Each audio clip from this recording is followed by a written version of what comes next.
ऊपर उठाया जा सकता हो, उसको ऊपर उठाए जाने का प्रयास जारी है।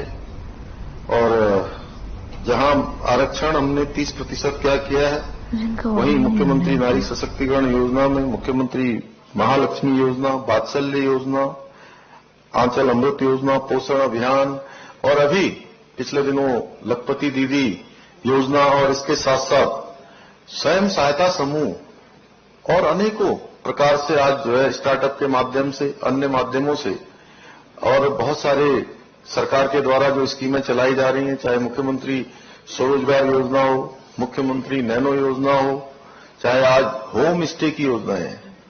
अभी मुझे आप सबको बताते हुए खुशी हो रही है कि पिछले दिनों मैं 2 जनपदों के भ्रमण पर गया, पौड़ी और टिहरी, दोनों ही जगह मैंने जो हमारी मातृशक्ति के द्वारा होम स्टे संचालित किए जा रहे हैं, उसको देखकर मैं अभिभूत हूं कि हमारी मातृशक्ति एक संकल्प लेकर आगे बढ़ रही है।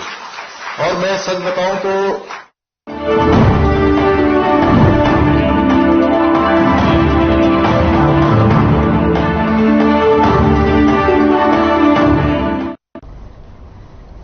नमस्कार, स्वागत है आप सभी का। मैं हूं आपके साथ शावनी पटनायक। बुलेटिन की शुरुआत करेंगे बड़ी खबर के साथ। गुरुग्राम से बड़ी जानकारी। G20 सम्मेलन का आज दूसरा दिन।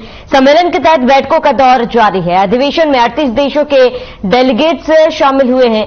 पहले दिन की गई भ्रष्टाचार के मुद्दे पर चर्चा। बीती रात सीएम ने रात्रि भोज पर सभी का स्वागत किया था। बड़ी जानकारी आपको बता दें, G20 का आज दूसरा दिन। इस वक्त की बड़ी खबर, अहम जानकारी। G20 सम्मेलन का आज गुरुग्राम में दूसरा दिन। सम्मेलन के तहत बैठकों का दौर लगातार जारी है। अधिवेशन में 38 देशों के डेलीगेट्स शामिल हुए। पहले दिन भ्रष्टाचार के मुद्दे पर बात की गई। बीती रात सीएम ने सभी को रात्रि भोज के लिए न्योता दिया था। बड़ी जानकारी, अहम खबर आपको बता रहे हैं। G20 सम्मेलन का आयोजन और आज उसका दूसरा दिन है। सम्मेलन के तहत बैठकों का दौर लगातार जारी है। करीब 38 देशों के डेलीगेट्स इसमें शामिल हुए हैं। आपको बता दें, पहले दिन भ्रष्टाचार के मुद्दे पर चर्चा हुई थी और ये कुछ तस्वीरें और झलक आपको दिखा रहे G20 सम्मेलन की, जहां पर करीब 38 देशों के डेलीगेट्स इस सम्मेलन में शामिल हुए हैं।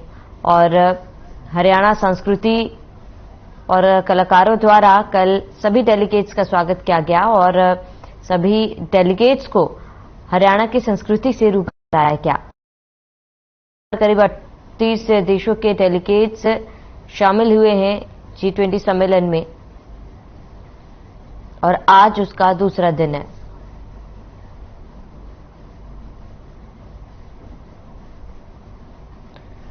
ज्यादा जानकारी के लिए संवाददाता गुंजन जोशी हमारे साथ लाइव जुड़ चुके हैं। गुंजन, आपका रुख करूंगी सबसे पहले, क्योंकि कल पहला दिन था G20 सम्मेलन का। कैसा कल का दिन रहा है और इसके साथ ही आज का पूरा शेड्यूल क्या है? जी बिल्कुल, देखिए कल G20 समिट का पहला दिन और पहले दिन देखिए काफी सारे विषयों पर चर्चा की गई।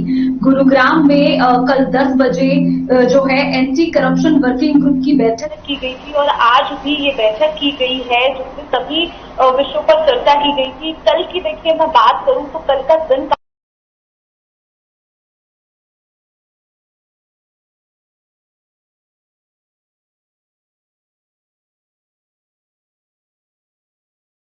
में रही थी। डेलीगेट्स आए हैं, विदेशों से मेहमान आए हैं, जिसे लेकर पूरे हरियाणा में देखिए हरियाणा के मुख्यमंत्री से लेकर उप मुख्यमंत्री तक गुरुग्राम के सभी अधिकारी इन तैयारियों में मौजूद रहे। और कल बैठक का पहला दिन था और बैठक की जो शुरुआत है वो एंटी करप्शन वर्किंग ग्रुप की बैठक से की गई थी। साथ ही देखिए कल जो है लोक शिकायत राज्य मंत्री डॉक्टर जितेंद्र सिंह ने पहली बैठक का उद्घाटन किया था। साथ ही इस बैठक में भ्रष्टाचार के मुद्दे को उन्होंने उठाया था। देखिए विश्व स्तर पर भ्रष्टाचार का मुद्दा बार बार सरकार उठाती आई है। साथ ही देखिए एंटी करप्शन का मुद्दा, जीरो टॉलरेंस का मुद्दा बार बार भारत सरकार की तरफ से उठता रहा है, प्रधानमंत्री की तरफ से उठता रहा है, चाहे वो संयुक्त राष्ट्र संघ की बैठक का मंच हो या फिर कोई और मंच। प्रधानमंत्री बार बार भ्रष्टाचार, आतंकवाद और जीरो टॉलरेंस के मुद्दे को उठाते रहे हैं। कल भी इस बैठक में इन्हीं मुद्दों को उठाया गया।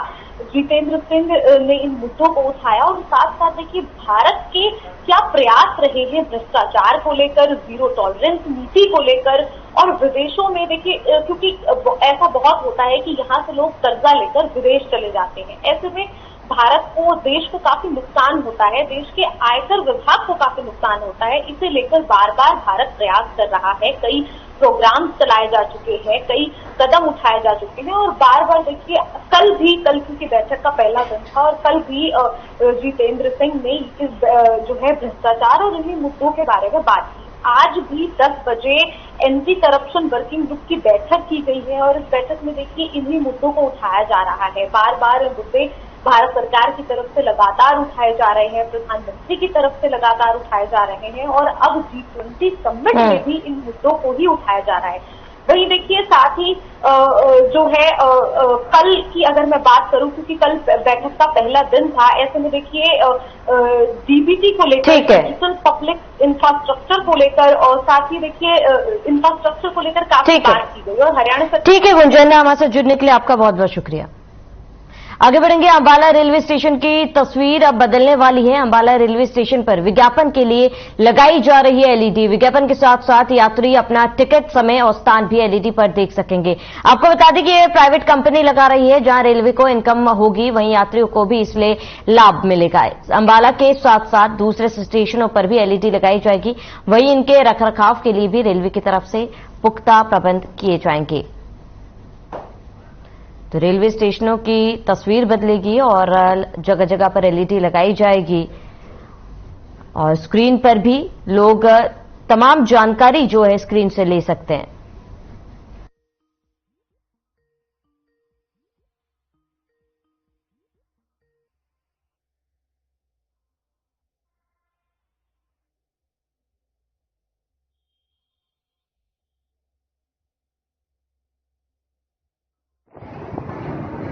नहीं, उसमें फिलहाल तो अभी एडवर्टीजमेंट दिया जाएगा। ये रेल डिस्प्ले नेटवर्क के नाम से 69 एलईडी लगाई जा रही है पूरे स्टेशन में, जिसमें से 36 का कार्य अभी चल कंपनी ही एडवर्टाइजमेंट लाएगी, वही डिस्प्ले करेगी। स्टेशन पे सेफ्टी स्टेशन के जो लॉ एंड ऑर्डर के तहत ही की जाती है। सारी सेफ्टी जो है हमारे पास जो रेलवे के एसेट्स की सेफ्टी होती है उसी हिसाब से इसकी भी सेफ्टी होगी।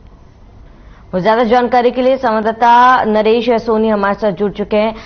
क्या कुछ पूरी जानकारी अंबाला में इस तरीके से यात्रियों को कितना लाभ मिलेगा, कितनी सुविधा होगी?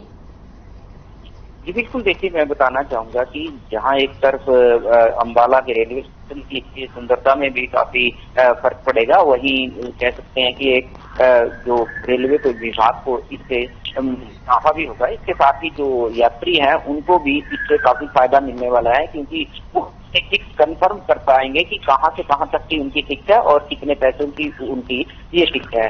कह सकते हैं कि आने वाले समय में जो अंबाला रेलवे स्टेशन है उसकी तस्वीर बदलने वाली है और इसके साथ ही जो यात्री हैं उनको इससे काफी फायदा होगा। और जो दूर दराज से आने वाले लोग हैं जिनको ये नहीं पता चल पाता कि उनकी टिकट कहां से कहां तक की हुई है और कितने पैसे की वो टिकट है, वो डिस्प्ले पर देख सकेंगे और साथ ही विज्ञापन भी उस एलईडी पर चलते रहेंगे। जी हाँ बिल्कुल नरेश, वो क्या क्या सुविधाएं जो है वो दी जाएंगी, क्योंकि तस्वीर जो है वो रेलवे स्टेशनों की बदलने वाली है। क्या कुछ आधुनिक सुविधाएं दी जाएंगी, क्या कुछ नया लगाया जाएगा? जी बिल्कुल, जैसा कि जो स्टेशन अधीक्षक उन्होंने बताया कि यहाँ पर जो 60 लाइन यानी 69 जो एलईडी लगानी जानी है, जिनमें 36 एलईडी लगाई जा चुकी हैं और इस पे एक तरफ जहां विज्ञापन देंगे वहीं जो रेलवे के जो टिकट यात्रियों का है वो भी यात्री कन्फर्म कर पाएंगे। और इसके साथ ही आने वाले समय में इसमें कोई भी अपना विज्ञापन चलवा सकता है और उसका फायदा कंपनी को होगा। हालांकि इस जो रेलवे विभाग है उसके साथ जो कंपनी का कॉन्ट्रैक्ट है वो उससे रेलवे को जो है इनकम काफी होगी और रेलवे कह सकते हैं कि इससे इनकम ही नहीं बल्कि जो रेलवे के स्टेशन की सुंदरता है उससे काफी फर्क पड़ेगा और यात्रियों को मनोरंजन का भी जो साधन है वो जो रेलवे बैठे वहां पर जो बैठे रहते हैं, टाइम पास करते हैं, उनको टाइम पास करने का तरीका भी एक आसान मिल जाएगा और वो एडवर्टाइजमेंट के जरिए अपना टाइम पास कर पाएंगे और अपनी जो ट्रेन के वेट कर रहे हैं उसमें कहीं ना कहीं इनको उससे काफी लाभ होगा। जी बिल्कुल नरेश, कहीं ना कहीं यात्रियों को तो इससे लाभ मिलेगा ही। क्या केवल अंबाला के लिए ये सुविधा जो है वो की जा रही है या फिर बदली जाएगी या फिर अन्य जिले भी शामिल हैं? जी बिल्कुल, जैसा कि अधीक्षक ने बताया कि पहले अंबाला और उसके बाद बठिंडा और पूर्व में भी ये एलईडी लगाई जा रही है। इसके साथ ही आने वाले समय में और भी जो स्टेशन होंगे उस पर भी इस तरह की सुविधा होगी और इसके साथ ही जो रेलवे विभाग वो उनकी सुरक्षा के लिए पूरा पुख्ता इंतजाम करेगा और जैसे कि रेलवे प्रॉपर्टी के लिए वो अपने इंतजाम करता है वैसे इन एलईडीओं के भी पुख्ता इंतजाम जाएंगे ताकि इनको कोई नुकसान न हो। जी बिल्कुल नरेश, आप कब तक ये जो तस्वीर बदलने की बात कही जा रही है, क्या कोई तय सीमा सीमित किया गया है, कब तक ये बनकर तैयार हो जाएगा? जी बिल्कुल, देखिए जैसा कि उन्होंने बताया कि जल्द ही ये कार्य पूरा हो जाएगा क्योंकि 69 एलईडी में से जो 36 एलईडी लगाई जा चुकी हैं और 1 या 2 महीने के अंदर ये सभी एलईडी यहाँ पर इंस्टॉल कर दी जाएंगी और साथ ही विज्ञापन यहाँ पर शुरू हो जाएंगे और जो टिकट है यात्रियों का वो भी इस पर नजर आएगा। जी ठीक है नरेश, तमाम जानकारी के लिए आपका बहुत बहुत शुक्रिया। रेलवे स्टेशनों की अब तस्वीरें बदली जाएगी और जगह जगह पर एलईडी लगाया जाएगा जिससे जो यात्री वहां पर है उनको काफी ज्यादा सुविधाएं मिलेंगी और स्क्रीन पर ही अब लोग अपनी तमाम जानकारियां और सारणी जो है समय की वो भी देख पाएंगे।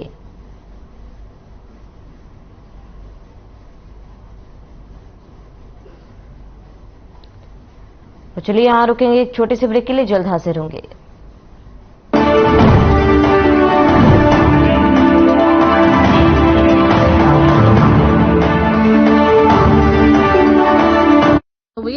The group provides its clients with value-added, environment-friendly products.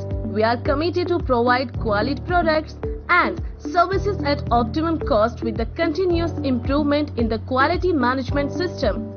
Producing high-value paper making us India's largest producer of branded papers, fine papers and packaging broad segments. Focused on customers in all our operations.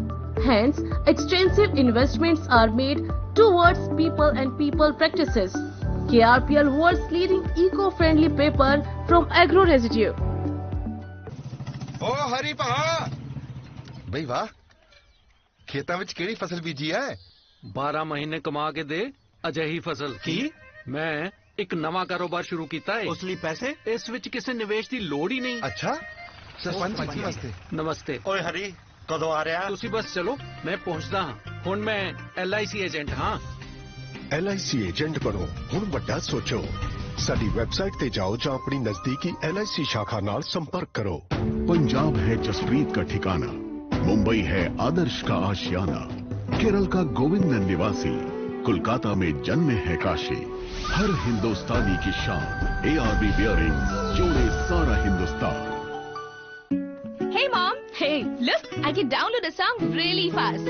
I can make Bharat अगर आज दुनिया के लिए bright spot है तो UP Bharat के growth को drive करने वाला नेतृत्व दे रहा। यशस्वी प्रधानमंत्री श्री नरेंद्र मोदी जी के विजन के अनुरूप माननीय मुख्यमंत्री योगी आदित्यनाथ जी के नेतृत्व में आयोजित हुए ग्लोबल इन्वेस्टर्स समिट 2023 में रिकॉर्ड 33.50 लाख करोड़ रुपए से अधिक के 19,000 से अधिक MOU हुए हैं। इसमें 93 लाख से अधिक युवाओं को रोजगार के नए अवसर मिलेंगे।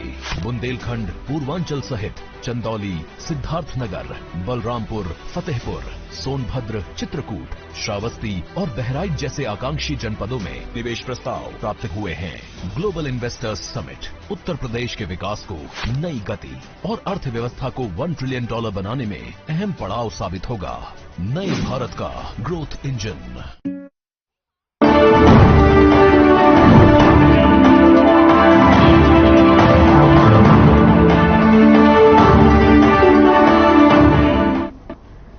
ब्रेक ब्रेक के बाद स्वागत है आप सभी का। खबरों में आगे बढ़ते हैं। अंतर्राष्ट्रीय महिला दिवस पर दिए जाने वाले पुरस्कारों को लेकर महिला एवं बाल विकास राज्य मंत्री कमलेश ढांडा ने कमेटी की बैठक ली। बैठक में हरियाणा राज्य बाल कल्याण परिषद की मानद महासचिव रंजीता मेहता, महिला और बाल विकास विभाग के आयुक्त, साथ ही सचिव अमनीत पी कुमार, विभाग की निदेशक मोनिका मलिक समेत अन्य अधिकारी मौजूद रहीं। आपको बता दें कि महिला एवं बाल विकास राज्य मंत्री कमलेश ढांडा ने बुधवार को चंडीगढ़ में कहा कि महिला अवसर पर सराहनीय योगदान देने वाली महिलाओं को सम्मानित किया जाएगा।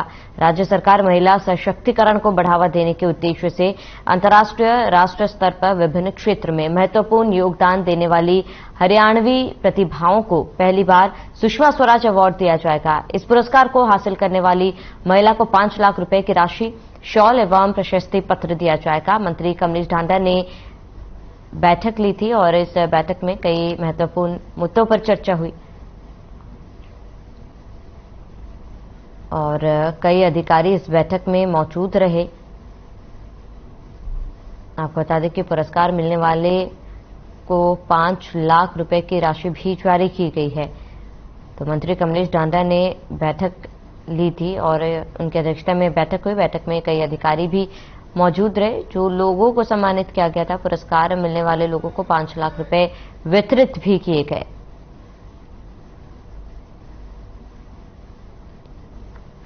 तो मंत्री कमलेश ढांडा की यह अहम बैठक, कई अधिकारी बैठक में मौजूद रहे, जहां पुरस्कार मिलने वाले को 5 लाख की राशि दी गई। मंत्री कमलेश ढांडा ने ये महत्वपूर्ण बैठक ली है। बैठक में कई अहम मुद्दों पर चर्चा की गई।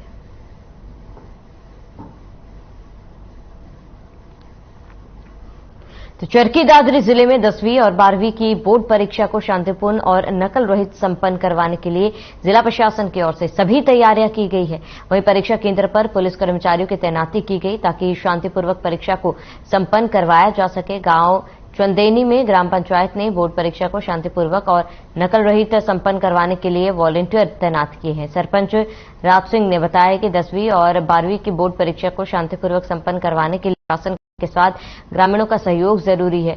उन्होंने कहा कि ग्राम पंचायत की ओर से वॉलंटियर तैनात किए गए जो नकल रहित परीक्षा को संपन्न करवाने के लिए प्रशासन का सहयोग कर रहे हैं। स्कूल प्रधानाचार्य विजय कुमार ने बताया कि शिक्षा विभाग की ओर से दिए गए निर्देशों के तहत किसी भी बाहरी आदमी को परीक्षा केंद्र में प्रवेश नहीं करने दिया जाएगा। वहीं प्रधानाचार्य विजय कुमार ने विद्यार्थियों से अपील करते हुए कहा है कि मन को स्थिर करके पूरी लगन के साथ परीक्षा दें।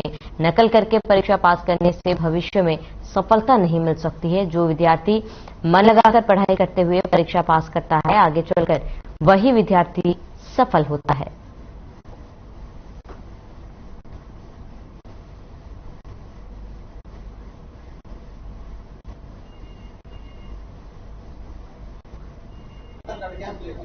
से पूर्ण सहयोग है। साहब और उनकी पूरी पंचायत सुचारू रूप से स्कूल के चारों तरफ अभी भी मौजूद है और व्यवस्था ये की गई है कि नकल ना हो, नकल रहित परीक्षा हो, बिल्कुल नकल रहित। माहौल बहुत शांति प्रिय है और कोई भी मतलब अब थोड़ा सा परिवर्तन हो रहा है समाज में भी। बच्चे भी इस बात को समझने लगे कि नकल से पास होकर के शायद आगे अच्छा रोजगार नहीं लिया जा सकता। गांव के पंचायत के और मौजूदा आदमी गांव इस सेंटर को चलाने के लिए, नकल को रोकने के लिए पूरा सहयोग कर रहे हैं। खिलाफ बच्चे पढ़े, नकल से कोई बार बालक पास तो हो सकता है लेकिन आगे कंपटीशन में नहीं जाएगा।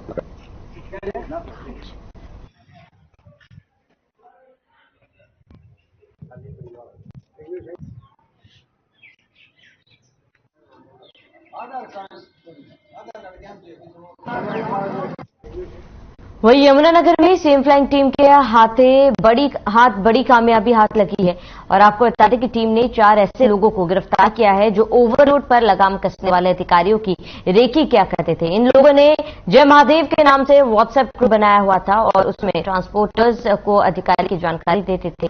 इन लोगों में एक चार्टर्ड अकाउंटेंट भी शामिल है। फिलहाल जगाधरी सिटी थाना पुलिस ने मामला दर्ज कर कार्रवाई शुरू कर दी है और यह जांच चल रही है कि इस ग्रुप में और कौन कौन लोग शामिल थे।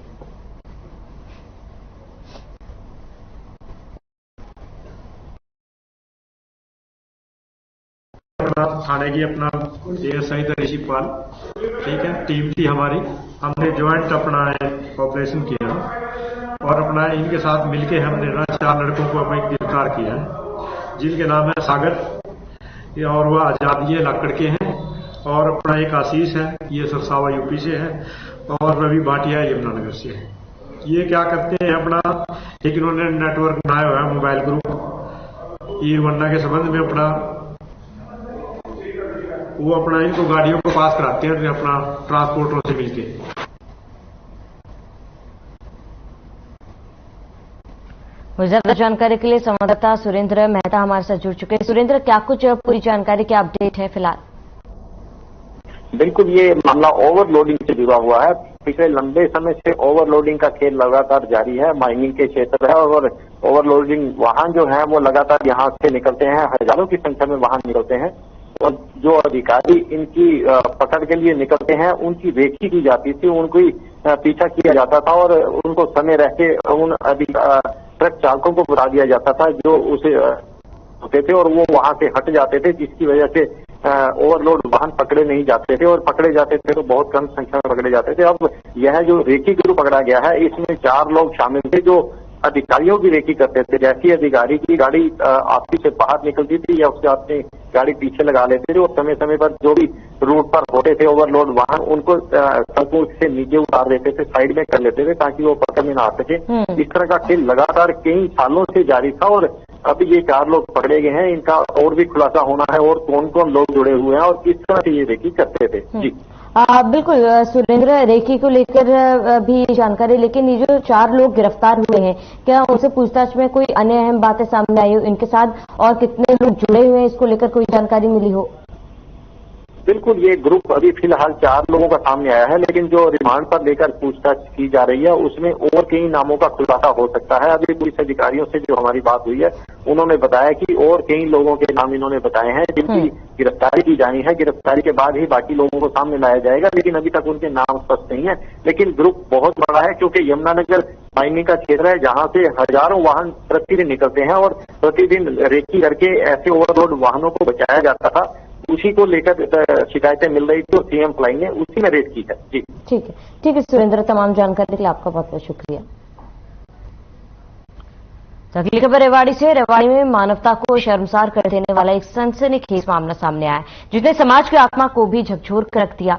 दरअसल दरिंदे पिता ने रिश्तों को तार तार करते हुए अपनी बेटी के साथ न केवल दुष्कर्म किया और बल्कि उसके साथ मारपीट भी की। इतना ही नहीं, मां को सब कुछ बताने के बाद भी मां ने बेटी का साथ नहीं दिया, बल्कि पति को ही बचाने की कोशिश की। पीड़िता ने हिम्मत कर पुलिस को शिकायत दी, जिसके बाद आरोपी पति पत्नी को गिरफ्तार कर लिया गया है।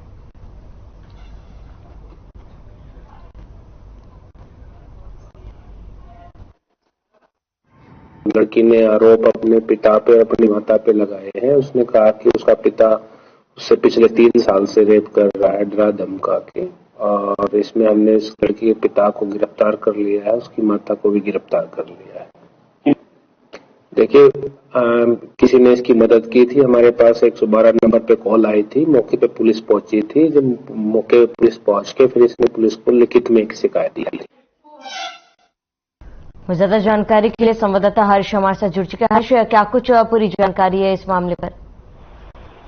देखिए, ये मामला जो है रिश्तों को, जहां तक रिश्तों की गरिमा को नीचे तक ले जाने वाला मामला सामने आ रहा है। जिस तरह से एक बेटी ने माता और पिता पर आरोप लगाए हैं कि लगातार तीन वर्ष तक उसके साथ जो है इस तरह का शोषण होता रहा, और उसने अंततः जाकर कोशिश की और किसी की मदद से पुलिस को सूचना दी, और पुलिस ने जिस तरह से कार्रवाई की, लगता है कि कहीं ना कहीं पुलिस भी इस मामले को बड़ी गंभीरता से देख रही है, और पुलिस ने दोनों के खिलाफ मामला दर्ज किया है। और ये कहीं ना कहीं एक स्तर बताता है कि कितनी प्रताड़ना से वो पीड़िता गुजरी होगी और उसको किस तरह की स्थिति उसके साथ रही होगी। तो ये पूरी जो घटना जिले की है शर्मसार करने वाली है, और ये इस घटना को लेकर पुलिस भी पूरी तरह से सचेत नजर आ रही है और तत्परता से कार्रवाई करने के मूड में है। जी बिल्कुल हर्ष, फिलहाल उन दोनों को तो गिरफ्तार कर लिया गया, कार्रवाई भी की जा रही है, लेकिन आगे इस कार्रवाई को किस तरीके से आगे बढ़ाया जाएगा? देखिए, जहां तक पुलिस सूत्रों की माने तो पुलिस अधिकारियों की भी इस पर पैनी नजर है और वो कहीं ना कहीं इस पर एक नजर बनाए हुए और कार्रवाई को तत्परता से करके पीड़िता को न्याय दिलाने का काम करेंगे, ऐसा सूत्र बताते हैं। तो हो सकता है कि इस तरह के मामले में जैसे फास्ट ट्रैक कोर्ट की एक कार्रवाई की जाती है, इस मामले में भी पुलिस इसके लिए कहीं ना कहीं अनुरोध कर सकती है न्यायालय से। ठीक है आज तमाम जानकारी के लिए आपका बहुत बहुत शुक्रिया। और चलिए इसी के साथ इस बुलेटिन में फिलहाल में देते हैं। देश और प्रदेश की तमाम बड़ी खबरों के लिए बने रहे हमारे साथ।